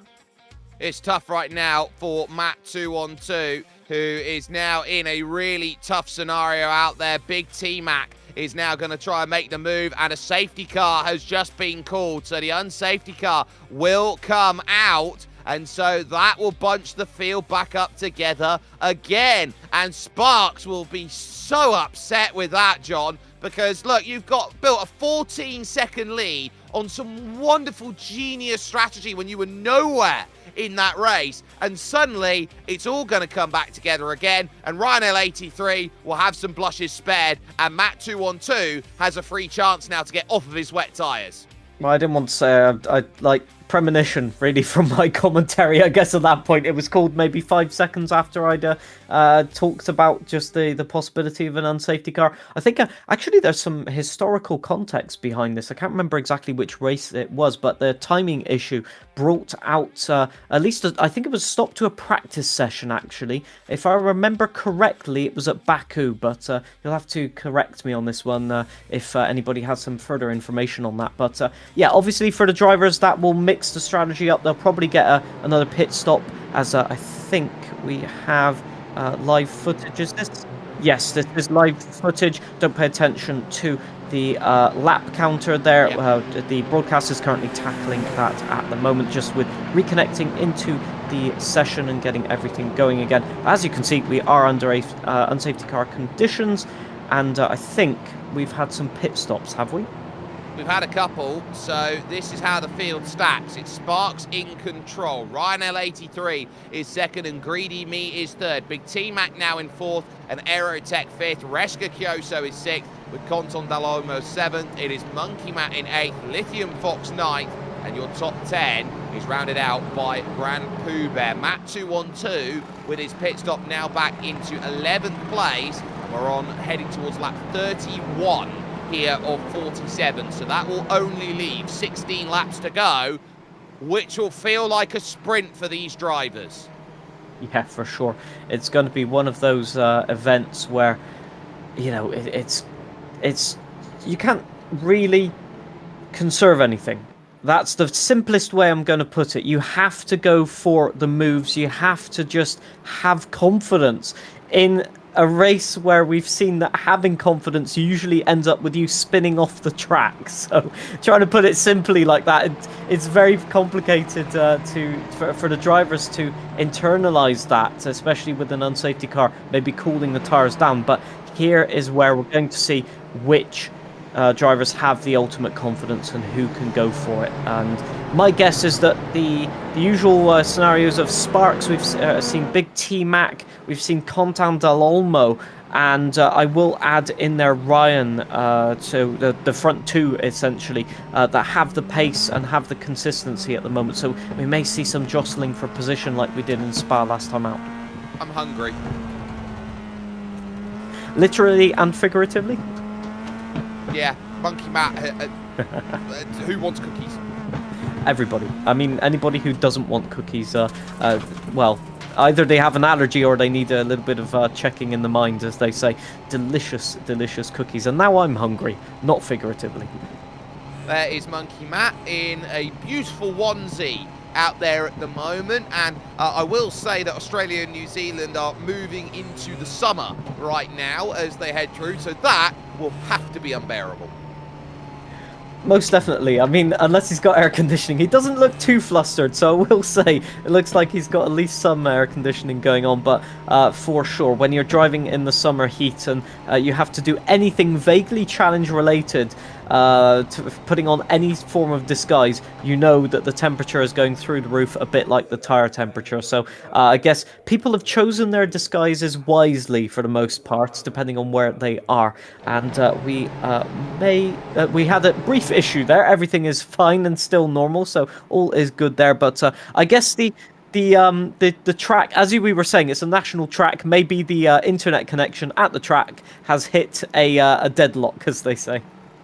Well, we are here in Victoria, and Winton as a circuit isn't necessarily the most rural of circuits out there. So in terms of where that sits, it's going to be something that I'll be looking at over the next couple of moments to find. And in terms of where Winton situates itself, it is going to be a really good circuit out there for amazing racing. But as we sit with another lap to go, it is in the middle of nowhere by its comparison in Victoria. So if you want to consider that everyone knows that Melbourne is in Victoria, imagine you got the road out there. Effectively, Winton sits just on the edge of the M31 highway in Australia, and that is the highway that pretty much connects up Melbourne to Canberra out there. So you find yourself, if you go past the Winton Motor Raceway, you'll end up over into New South Wales. You'll find the place of Albury, and then the very beautifully named Wagga Wagga. And if you go even further than that, you'll find the town of Yass. Oh, I mean, we were playing GeoGuessr there for a moment. I mean, that description was beautiful. I could picture that in my head. So the beauty of that also, in terms of real life statistics, is it's one of the most attended tracks in Australia, just because of the fact of logistically it's between multiple cities and major hubs. So that is it's been that way since the track started its use in 1961, and that has been why it's been revamped over the years, used by many championships, from superbikes to V8 supercars to even, as we said, the F5000 series over the years, with James Hunt, I think I said this before on broadcast, taking his last racing victory around this track in 1978. So do bear with us. We are still having some intermittent issues here. The virtual safety car is still out. Yeah, well, it's just about to come in, so at least for the moment, Sparks will get a chance to go out there and race, and we'll cover. Well, I'll try and cover that radio as much as we can out there at this moment. So that is going to be as tough as it is going to be, but we are looking around at it at this moment and saying that with about 15 laps to go, it will be 15 at the line. It will be one of the toughest runs. Ryan L83 is eager to get the race back going again, and actually we've had a car just dive into the pit. So Conton Dal Olmo, I think, is now making a call to jump in to get some fuel to get this over to the end of the race. We are back underway on green flag running. Sparks has pulled out to about a 3-car length advantage through the opening couple of corners, and we've just had Greedy Me go straight on at the first chicane. So John, in terms of how you start, the worst place to be is on a restart. Yeah, for sure. We still have no images here, and yeah, you don't want to be spinning off whatsoever. Interesting call by Contan, though, to get the pit stop out of the way. I'm guessing that's fuel related, because otherwise you do that pit stop under the safety car conditions.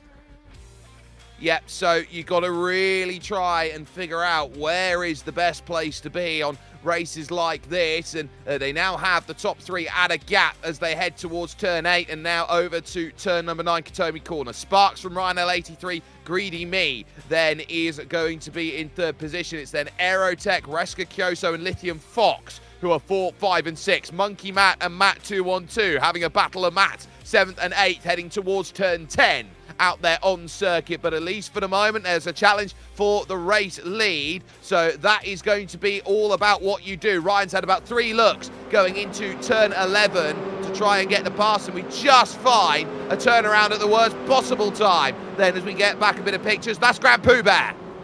Yeah, indeed, not ideal whatsoever, as you know, a lot of drivers still struggling, I guess, with the tyre temperatures. You've got Punju defending at the moment, and it's very, very tricky. Punju's pace has kind of gone backwards in this race.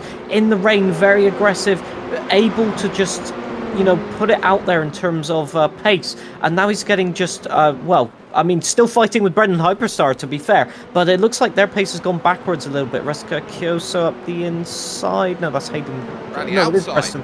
Around the outside. I was just worrying which livery that was, to be honest. Both Hayden's and Reska's livery the same. Aerotech defending very, very well, it must be said. Aerotech and Aero's had a massive smash up from behind by Reska Kyoso on the exit of turn 7 on track at Penrite Corner. That's costed the place to Lithium Fox. Your top 3 clear, but that will be a hit you've got to be very careful of, because you need the front wing, especially when it's wet and you've got downforce levels that are needed to be hit. Yeah, I'll have to say that one was a commentator's curse. I was mid-sentence praising Aerotech, but yeah, it does happen. Oh, in the middle of the course as well, turn 10 that is, so he'll get it into reverse, but what a way to spin. Don't think I see any damage there, possibly some collision, but yeah, drivers getting caught out left, right and centre. Reska Kyoso a bit aggressive into the last turn there, and not on the back of Lithium Fox. They've been stuck behind Aerotech, and Aerotech's got the foot, pedal to the metal really, foot down. But the pace is dropping off compared to the lead 3. So you've got Sparks, Ryan L83 and Greedy Me at the moment, creating themselves a little bit of a buffer. Visual still, but it does have an impact. And Reska Kyoso going wide. Can Monkey Matt get up the inside? No, it looks like Monkey Matt might have followed them as well. They're still off the track as well. Lithium Fox following that trend as well. Yeah, Lithium Fox doing an okay job right now in 5th position, keeping Aerotech honest. They've got 2.5 seconds over to Greedy Me in 3rd place. So there's a lot of work to do out there on track, and I'd say this is a wonderful bit of work right now. You need to settle into rhythm and find some positivity out there. Reska Kyoso then will lose the place to Monkey Matt, but it's still side by side between them. Chips ahoy, Cookie Monster, look out, because here comes the lunge down the inside. Reska Kyoso wrestles back the place. What a nice trail braking. That was to perfection. Monkey Matt couldn't do anything around the outside there. Taking the shorter line, but you notice just the tap of the brakes on the apex got it rotated. And that is how you do it in these Formula 4 cars. You've got to use that mechanical grip to your advantage. It's kind of an old school driving style, and that's why these cars are so dynamic. That's why you can be so aggressive on the racing. As Sparks are 119.8. We have dipped below the 120s. This track is heating up both in terms of the pace and in terms of the action right now. Every corner now is going to be on an absolute limit. You're going to have to work out where the grip is, how you're going to command each corner, and where you can find the overtakes now. And Ryan L83 blocks up both tyres. Then going into turn 7, he was looking to be incredibly greedy and take that place away. And Greedy Me sees that and goes, no. You're not going to get anything sorted in that regard. I'm going to keep you honest every stage of the way. Yeah, Ryan dipped a wheel into a puddle, I think at turn 8, and that just meant that they didn't have the turn in the front tyres to get anything done. And still on the back foot, Greedy Me goes to the inside. Ryan goes, no, you can't do that to me. Please do not do that into the penultimate turn.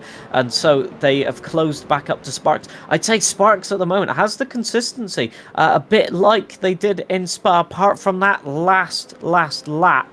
And Sparks at the moment has been really one to quickly adapt to these cars. Ryan not being able to put up an attack right now, but under pressure. You can see there's about 5 puddles left around the track, and they will just distract you, if nothing else, on the turning. So you've got to be very, very mindful right now. But the possibilities to change your driving lines are now apparent. They are, so you can now start experimenting with, can this get me a little bit more as they work through 5 and over to 6. El Zindriani in the pits, through the rollover corner and over to turn 7, the Penrite corner. It's a lot more narrow this time from Ryan L83, who now works through turn 8. How much closer can they get to that inside curve before turn 9, Kutomi corner, starts to bring itself steady. The drive off the exit needed. Greedy Me with a little bit of a wiggle as they will cross the line next. They'll have 10 laps to go. Yeah, the difficulty of this track, I'm just realising, is the lack of banking on any of the hairpin turns. Because normally, if you think, for example, of Zandvoort or even any of the British tracks, really, as soon as you've got a hairpin, you've got a tiny bit of banking to help you around, and that allows you to get the momentum and keep closer to the car. Here, with the almost off-camber turns, you're having to take that defensive line if you're the defending driver, but the attacking driver can't necessarily go around the outside to get some overspeed, so you've got to take a completely different attacking stance, and almost you've got to force the driver in front of you to brake so late that they overshoot the corner, and that's what Ryan is doing at the moment, just driving into the corner. 119.5 by Monkey Matt in P6 at the moment. He's got clean air and he will be catching Lithium Fox that we've just seen pop into camera there, who's attacking Aerotech still. Well, they'll also have to worry about fuel levels, because if they've calculated... Oh, it's close! Over the curb and puddle. Ryan L83 got a massive shock into the braking zone there. Had to really back out of it then, trying to work a big wide line through turn 8, over to Kutomi corner at 9. And so you're looking around and going, you've got to also worry about your fuel, because if you've calculated for wet conditions, you're going to need more fuel in it, because you'll be going quicker in the dry. Right, oh, late break by Ryan. I think he outbroke himself there, to be fair. That was so dangerous there. He's got mega traction out of that turn 9, using the outside curb, which is almost like a mini banking, to just put the power down 100%, and he gains a car length into that turn 10, and that puts Sparks under pressure for the entirety of the remainder of the lap. I'd even say down to turn 1 even, which they're going down towards, and Greedy Me can't get close enough in the sections where he needs to. He's so close through that hairpin section of 6 to 9, but it's just not the right area to get the overtakes done. Look at the car lengths. The gap visually there just indicates that Ryan at the moment has the aggressive stance, both of them avoiding the puddle there. Turn 3, no puddle. Lithium Fox is off! Lithium Fox is off and in the barriers at turn 3. Surely that's a massive incident that's gone through. She's already recovered back to the pits, but she's got a full 360, lost the rear wing and hit the old pits. Not ideal, but so easy to do. Just the snapping has devastating consequences at higher speeds. This is Sparks under real big pressure here. He's offline. Ryan can get to the inside, not really that much of a puddle. This is going to set them up for a defense into turn 10. Ryan's got that brilliant exit once again. He's alongside this time. This is the closest it's been. They're trying to get to the inside, but Sparks says no, I'll have none of that. And Sparks defends for the moment. A little bit of argy-bargy prevents Ryan, but that was the best chance that Ryan had so far, and it looks like Sparks is now clutching at straws in this defence. Sparks has just come on the radio. Ryan, if I punt you off, it's because I can't see underneath my costume right now. So that is a little bit perturbing for Ryan L83 at this moment. Greedy Me has got the popcorn seat here. Is just, I would say, watching this one going, you're top 2 in the championship effectively, scrapping it out for honours. They will be looking around, how do we get through? They've got Super Noodle Bagel as lap traffic in front too. So this is a dramatic moment in this race. And Reska Kyoso is also going to have to scrap with Brendan Hyperstar and Punju. And here comes Punju. Brendan Hyperstar so late on the brakes, and that put him wide out over the curb. I think he bottomed out, and that lost about 3 car lengths there. And Punju putting him under pressure. Punju is so fast in this turn 6, turn 7 section that maybe he can get up the inside. You can see he thought about it, and that's pushed Brendan Hyperstar really late, because I think Brendan was thinking that Punju had lost the car there. He's got it back under control, but you can see everybody still struggling for traction, and that battle at the moment for P6 is quite literally lighting up the rears right there, as still relentlessly Sparks defends, and Ryan cannot find a way through. I think at the moment Greedy Me is just saving the tyres, to be fair. The Stag's had an off as well and has dropped 2 places, but look at those laps starting to count down. They now head to lap 41. Hefty defence here from Sparks. Ryan L83 to the outside of the S's. Can he hold it a long way around a Sparks? Oh, yes, you can. What a move. Sparks will come back. Almost covered, almost contact between them. Here comes the look. Sparks throws it back down the inside, blocks up the pass, and Greedy Me's got nowhere to look. To Nissan corner at 4. Sparks holds. Oh, what old school racing. I love it. That was just everything of the jeopardy of racing at the front, racing for the win. Everybody wants that victory. Nobody wants to give it up. Let's have a look at this onboard run. Ran the outside turn 1, becomes the inside turn 2, but Sparks gets the under or the up and under and is already to the inside with the overspeed. There's not much Ryan can do about it, so you have to chuck it late, and then just trying to take avoiding action there, thinking Sparks was going to go wide. He did go wide, but not that wide, and that means that Ryan, especially with that over the curb there, just couldn't mount a counter attack. So with all of that, Ryan's overspeed, he still couldn't get the overtake done. He couldn't manage it, but look at this. Greedy Me was searching about, trying to find a place on the straight there, and doesn't quite get close enough. So how does Greedy Me look to try and move on up and pick up the pieces of these two? Trying to fight 2 Titans, then they are up. Sparks, Rhino 83 and Monkey Matt, 14 places each. Here comes a look again to the outside. Is it going to be a case of same again? Sparks, demands the apex. They're both off. They're both off. They're both going to serve a slight penalty. Greedy Me spins.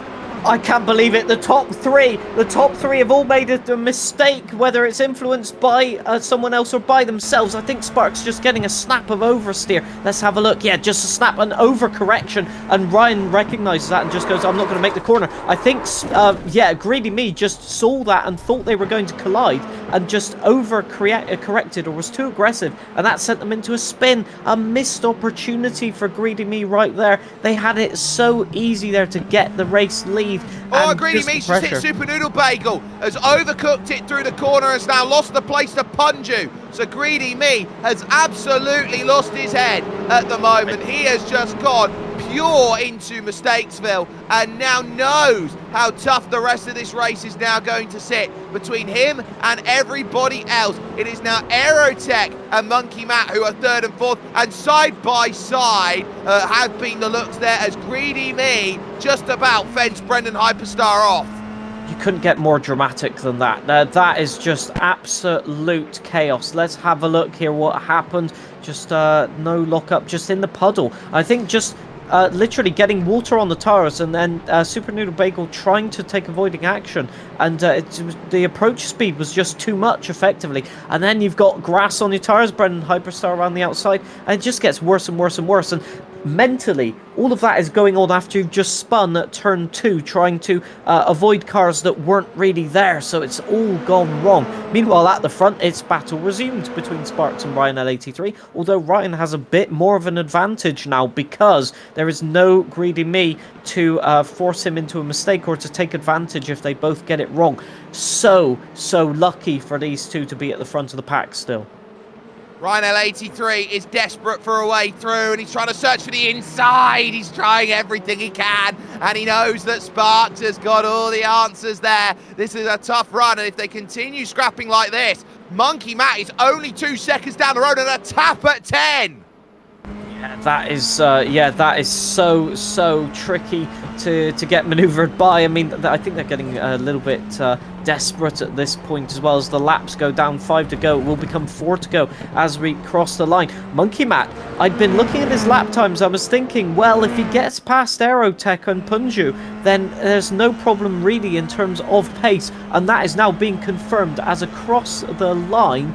It is effectively, yeah, half a second gained on that last lap. If you look at the gap there, at the last lap, he'll be on the back of them. So this might get extra spicy. Oh, angles there. Ryan L83 for the inside at the Nissan corner, turn 4. We'll have to go the long way around here at 5 to get it done on Sparks. And it's a long road to the next corner of 6, the rollover corner, and you look over at 7 and say, do you have it? The outside's going to have to be worked here. Oh, and they tangle tyres, and Sparks holds it still. Here comes Monkey Matt into the picture.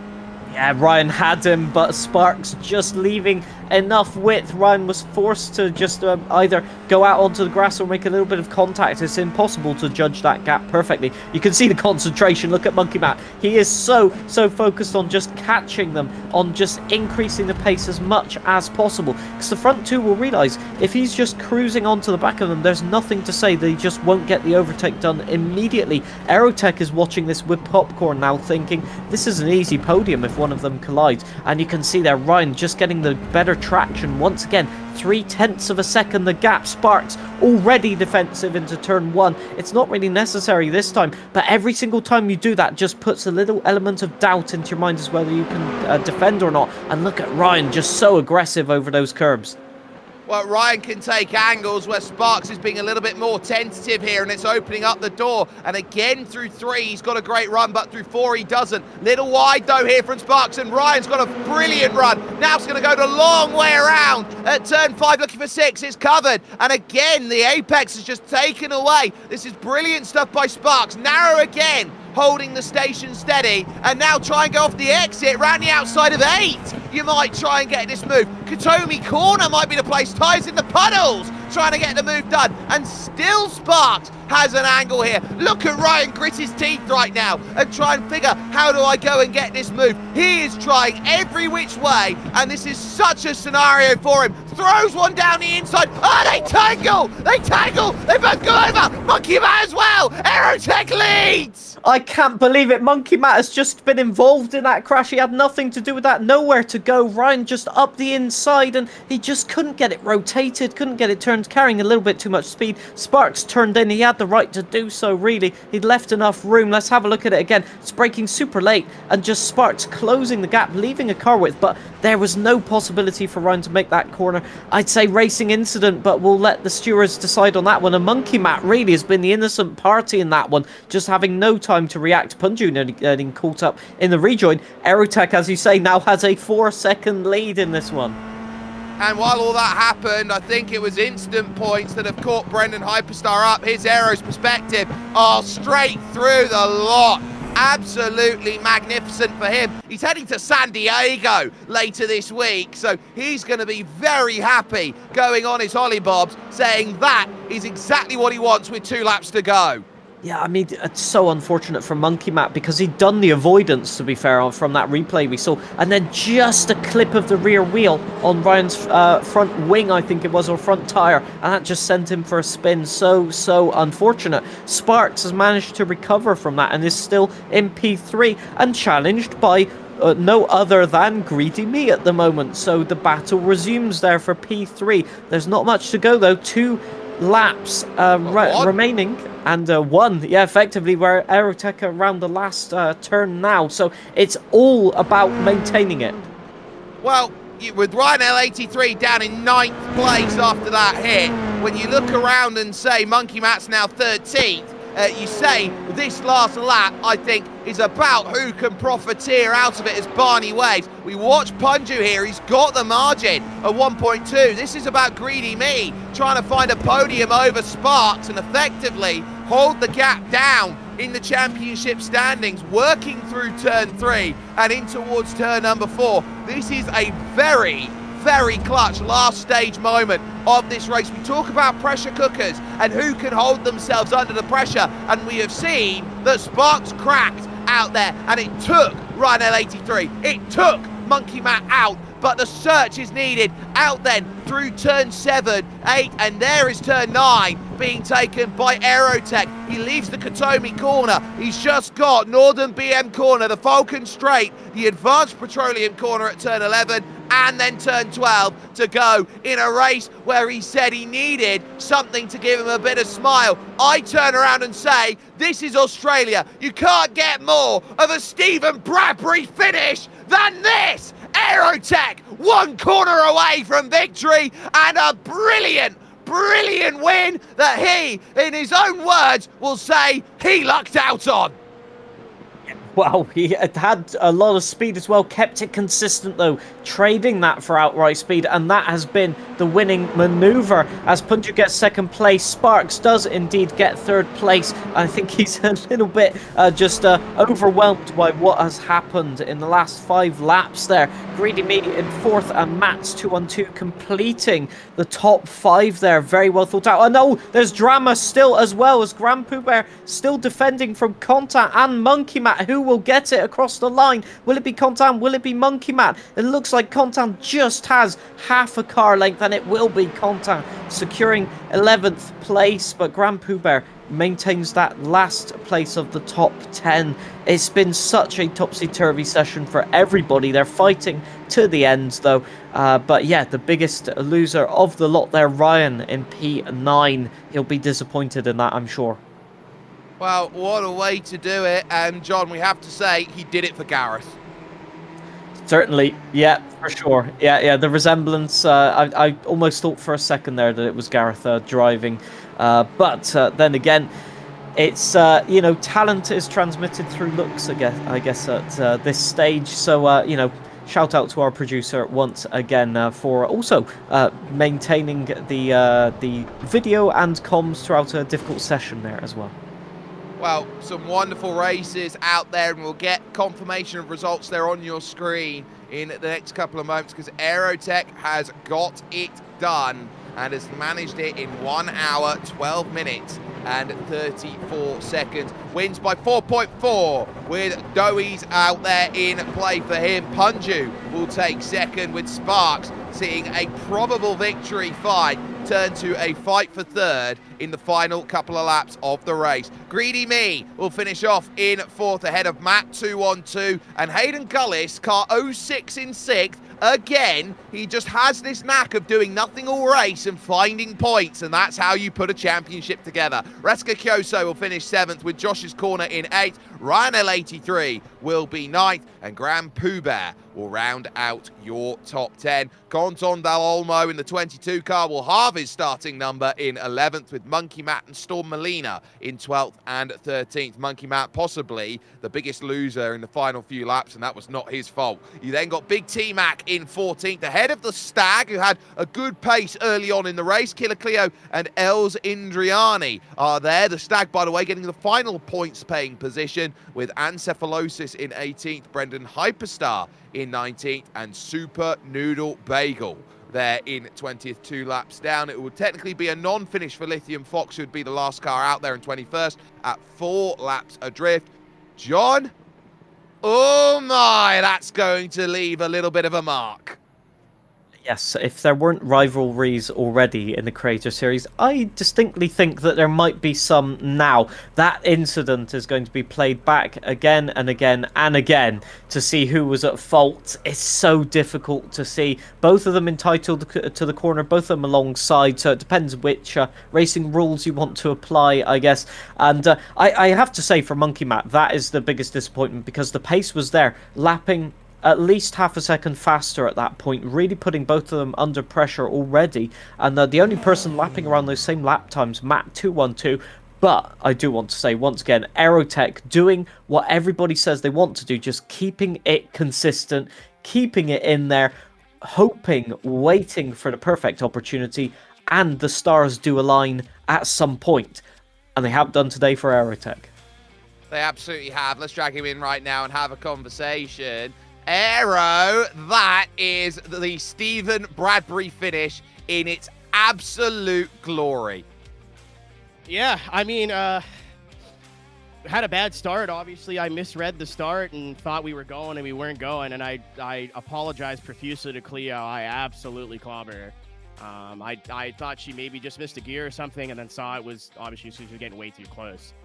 So I didn't practice. I'm not particularly good at Winton, and I'm poo-poo in the rain too. So I was like, well, we don't really have a chance. I'll just sit at the back and kind of do whatever. I saw Sparks was quick on the slicks, so I switched. We ended up leapfrogging a couple people, and then we had some decent pace on the slicks. I hate it for Lithium Fox. He would have been right up there with me. He just made a mistake into turn 2. That sucks for him. I almost did the same thing in the next lap. It's just the track was so sketchy there at the end. And then I saw Monkey Matt was a couple tenths quicker, but they were fighting so hard up front. I was like, well, I can try and hold them off for a podium, or I could do what's called the PD Petrol Gambit and let him go, and he'll get caught up in the inevitable crash. And that is exactly what happened. We made it through, and then 2 of the most nerve-wracking laps in my sim racing career. And I've won one of these before, but with a full field, with a bunch of really fast drivers in here, and not a dirt discipline, this is a big one. This is a big one. Everybody else was playing checkers, and here's Aerotech playing chess at this point, and I think 4D chess at this moment, to have that all calculated. At what point did you realise that your master plan had come to fruition, and how elated were you versus panic trying to finish the race? When 3 cars were in front of me sideways. I wasn't sure if Matt made it through because he wasn't quite there yet. I heard that Sparks had some front wing damage, and unfortunately his FPS was pretty brutal. It was the same thing that happened to me a couple of weeks ago at Nürburgring in Season 1. So I figured, using my bald intuition, I would just let them go. And I mean, 4th, I was dead last at the end of lap 1. So 4th is still a really good result. And I was like, I just got to think long game here. I would still be really happy with 4th, but maybe they'll wreck and we get 2nd, 3rd. And then when I saw him in the grass and then I looked at my relative, I was like, cool, punches the next car behind me. And I think I can at least, maintain the gap. Like, I backed off in the last 2 laps. I didn't want to do anything silly. I've been in these positions before where I get too excited too early and then make a stupid mistake. And it was still really sketchy out there towards the end. I had a really bad trouble locking the front wheels into the 2nd sector. So I just was like, back off. Just do the laps you know how to do. Brake like 20 meters early for everywhere. He'll catch you a second, but you'll still win. And yeah, very, very nerve-wracking last 2 laps. Probably the most anxiety laps I've ever had in sim racing. So my next question is, how do you feel about winning dressed as Gareth Allen? First of all, I'm looking at his display picture right now in Discord. That is a really funny joke. Like, that's an incredible. I never thought of that till this second right now. Secondly, have we ever seen Vin Diesel and Garrett Allen in the same room at the same time? No. Have we ever seen Gareth Allen and Vin Diesel's not well-known cousin PD Petrol in the room at the same time? No. That's all I'm saying, audience. You form your own opinions here. I'm not telling you to think anything. You are all free thinkers. That mind blown. Back next week. Well, race winner, we got to have you back next week. Put it that way. So, what do you think in terms of the rest of the season? Do you think there's another opportunity to pull this off, or do you think even better there's a track where you have the pace? I mean, I walked in here thinking we were going to be P nowhere. Obviously, I'm day 42 on a streamathon right now. I have not had time to practice. I haven't jumped in the car since last week. So these races there is a huge variance of skill in the session, obviously, especially since we have reserve drivers coming in every week. We have that one oval that'll be a curveball for everybody, surely. It's kind of really hard to tell, but like there's some really, really fast drivers in here, and there's a lot of mix of different drivers. So stuff like that, incidents, safety cars, you never really know. So I kind of went into this going, it's an F4. I'm not super, I'm good in open wheel, but not 4, 5, 6K iRating good. So we'll just take it as it comes and do our best. And I think having just kind of a good attitude and not taking it too seriously maybe was probably the reason I was so calm there at the end. Because I was like, well, 4th after once again punching Cleo in the back of the head as hard as I could. That's a dub for me. But yeah, again, thanks to all of you guys for doing this. Thank you as well to Lamp, JWC Designs. If you want some of the best designs in the game, go find him on Instagram. He did all their bandit cars. 2 bandit collective wins in a row, by the way. And this thing's beautiful. Thank you to you guys for running this. This is a lot of work on the back end. I know, especially from season 1 to season 2, you guys have done a lot of learning on the platform, and stuff has been getting better and better every race. And then thanks to everybody racing, because it's been a really competitive environment. We all want to win. But the best thing I loved about Creator Series WRC is we were all friends after. And it seems like there's wheel to wheel, there's always going to be some heated exchanges, but like the next day or the day after, maybe, we're all still smiles and chums there in the cool down room in our Discord. So again, thanks for giving us a platform. This is one of the coolest things I've been a part of here on iRacing. So And to have Jake's, I cannot wait to hear Jake Sperry's decibel meter go mock Jesus for the end of that race. I'm so excited. I have such an evening planned.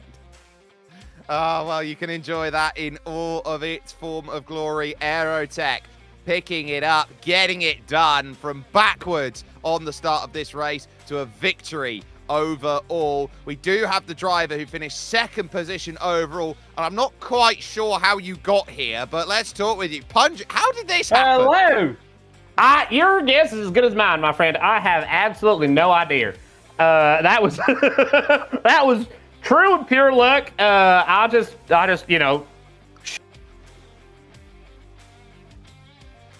He's just muted himself. Muted himself. He's just muted himself. Sorry. I'm pressing the wrong buttons, guys. I'm all over the place right now. As you can tell, I'm not used to being this high up. I think I'm gonna have a nosebleed. Well, you were all over the place in terms of the track position, but at the end of the day, a P2. Sure it was. How good a view did you have of the chaos that ensued in front of you?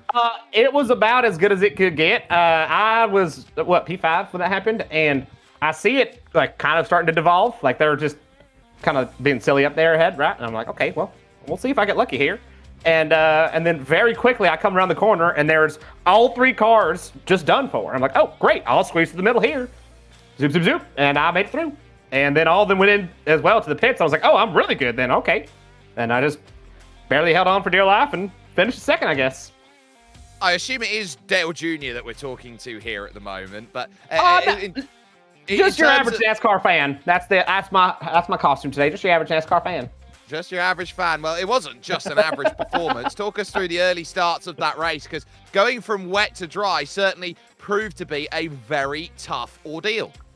Yeah, it was. I mean, I knew it was going to be an equalizer of a race for sure. Like I knew it was going to be difficult. I did 0 practice. I jumped in at the beginning of this session. Was basically the 3rd lap I've ever done this track car combo. So we just kind of got a little bit lucky. But I just seemed to have some good pace when we started out, and we were doing the practice session. I was pretty fast, and I was like, okay, I think I might be able to shake it up with the top guys here today, and we definitely did shake it for sure. A couple bad moments. I may or may not have killed my friend one time, but that's all right. Sorry, Andy. Sorry, Step losses. It's my bad. But otherwise, great race. We caught that on camera or anything, so you won't be able good. to watch a replay of Good, that. good, good. Live and a replay, actually. Good. Just in case you wanted to, obviously. But we've got some NASCAR-themed tracks coming up, so will you be continuing this... I want to call it a caricature, but will you be continuing the spirit onto those? Luckily enough, no. This is just Halloween. So we will be back to the normal me next week, which may end up making me do even worse. I don't even know anymore. Yeah, I'll be back to normal next week. So, yeah. So my next question, next week, we got a special event that's going to be coming up instead of the original championship. I'm going to give you the floor here as your last little place to go through.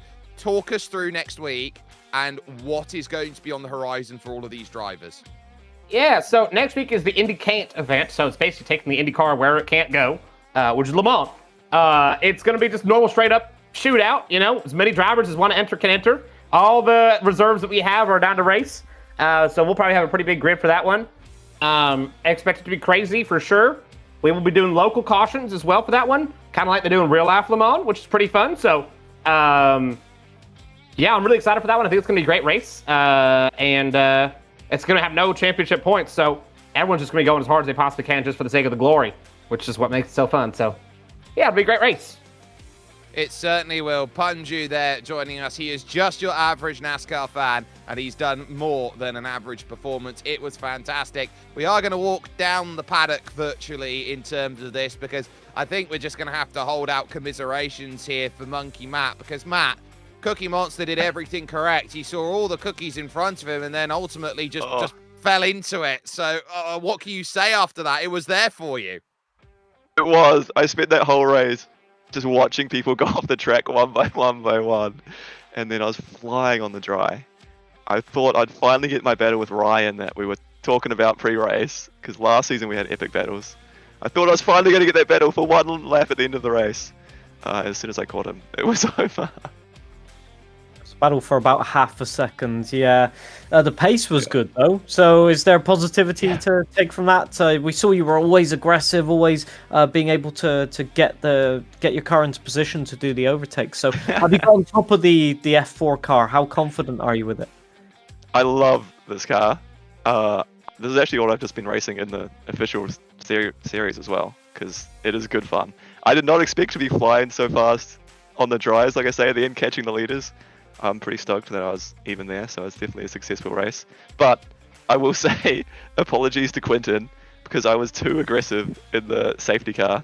I mean, I just wasn't paying attention. It wasn't even intentionally trying to be aggressive. And I fully, stacked into the back of him on the safety car. So, yeah, almost all positives from that race, just 2 moments. He's used to it. It's rallycross. No, he got mad on the radio and he had to go straight into the pits. So I was profusely apologizing. Now, Matt, you won the first ever iRacing Creator Series event, which also means you now have the longest drought in the iRacing Creator Series. So how do you look to snap your drought? I thought it was going to be... I mean, I was dreaming, during the week, I was dreaming. My first race in the first season, got a win.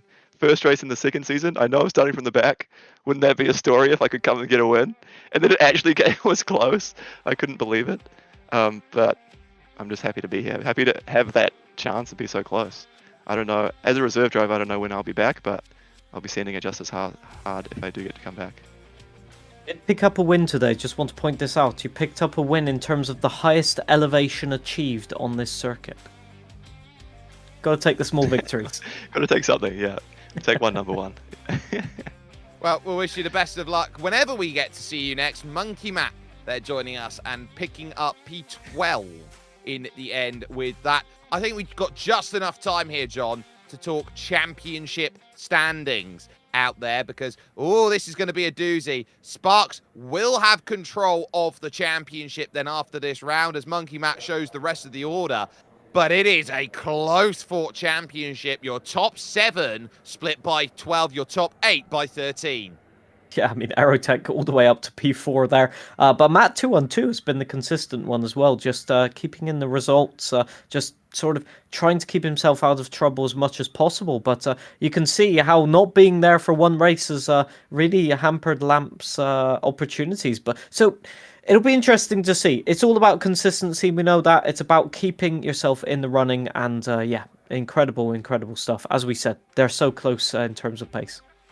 So, with that all in mind, let's bring Creator Series Season 2 and the first third of the championship to a close. From John Isamusing Harris, from Gareth Allen, who's been there behind the screens, who's been doing all the work for us here today. My name is Jake Sperry.